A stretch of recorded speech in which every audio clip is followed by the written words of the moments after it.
भाग्यशाली गुरुमुखो,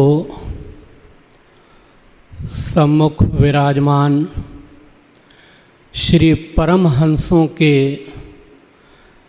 अद्भुत दीदार एवं श्री हजूर सतगुरु देवदाता दयाल जी महाराज जी के पावन चरणों का ध्यान करते हुए अपनी मुख रचना को पवित्र करने के लिए सभी गुरुमुख मिल कर के बोलो जयकारा, बोल मेरे श्री गुरु महाराज की जय। संतों के वचन हैं, सिंहों के लहड़े नहीं, हंसों की नहीं पात, लालों की नहीं बोरियां, गुरमुख न चलें जमात। संसार के अंदर अक्सर देखते हैं कि सभी जगह हमें गाय भैंस और बकरियों के झुंड दिखाई देते हैं, पर कभी हमने सिंहों के झुंड नहीं देखे। आगे वर्णन हुआ हंसों की नहीं पात। हंस जिसके बारे में सुनते हैं कि अगर हंस के आगे दूध में पानी मिलाकर के दिया जाए तो हंस केवल दूध ही ग्रहण करता है, पानी को वहीं छोड़ देता है। फिर वर्णन हुआ लालों की नहीं बोरियां।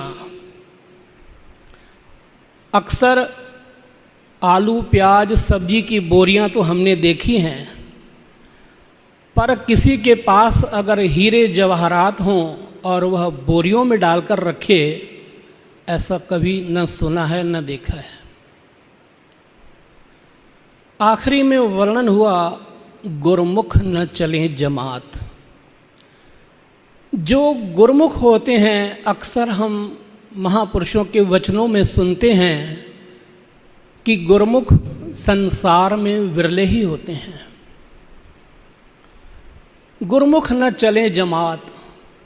आम संसार के अंदर आम लोगों की भीड़ तो हमने बड़ी देखी है,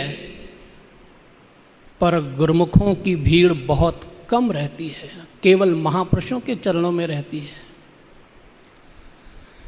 इससे साबित होता है कि गुरमुख का दर्जा कितना सर्वश्रेष्ठ है। जिस प्रकार संसार के अंदर अक्सर हम देखते हैं कि अपनी घर दुकान में हम सीसीटीवी कैमरे लगाते हैं। क्यों? कि लोगों को देखने के लिए। सतपुरुष फरमाते हैं कि अगर हम गुरमुख हैं तो महापुरुषों के वचनों का सीसीटीवी कैमरा लगाएं, अपने ऊपर निगरानी करें, खुद के ऊपर वॉच करें।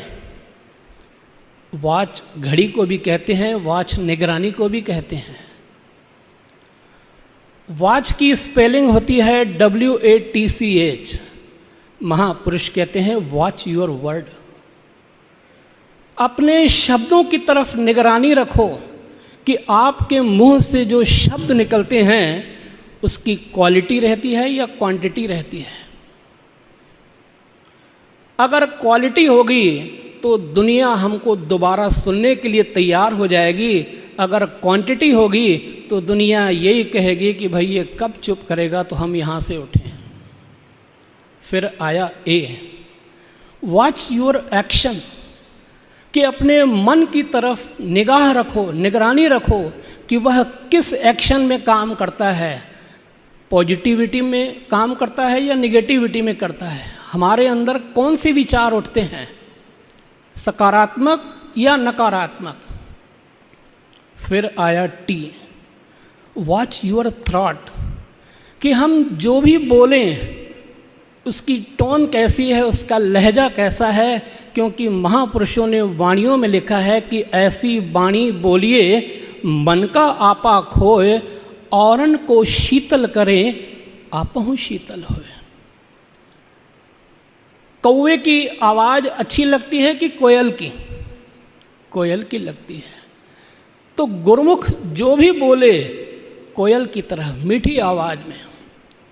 फिर वर्णन हुआ सी, वॉच योर कैरेक्टर्स, अपने चरित्र की तरफ निगरानी रखें कि हमारे चरित्र के ऊपर कोई दाग तो नहीं लगा है। महापुरुष कहते हैं धन का नुकसान हो जाए तो वह नुकसान नहीं है। अगर शरीर का नुकसान हो जाए, कोई रोग लग जाए तो समझो थोड़ा सा नुकसान हुआ, पर अगर किसी इंसान के ऊपर दाग लग जाए, चरित्र के ऊपर दाग लग जाए, तो वह कभी भी मिट नहीं सकता। फिर आगे वर्णन हुआ लास्ट में एच, वॉच योर हैबिट, कि गुरुमुख की आदतें कैसी हैं। हमारी आदत ऐसी होनी चाहिए जो महापुरुषों के वचनों के अनुकूल हो। वह आदत नहीं होनी चाहिए जो केवल दुनिया को अच्छी लगे, लोगों को अच्छी लगे, नहीं।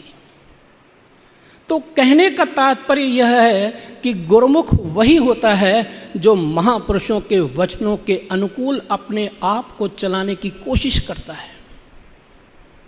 वाणी में तो यहाँ तक लिखा है कि मानुष मानुष अंतरा, कोई हीरा कोई कंकरा। कबीर साहब महाराज जी ने तो यहाँ तक फरमा दिया कि 7 लाख हंसा दिया परवाना, 700 हंसा बैकुंठ पठाना, कि हमने अपनी उम्र में 7 लाख लोगों को नामदान दिया, पर अधिकारी केवल 700 ही निकले।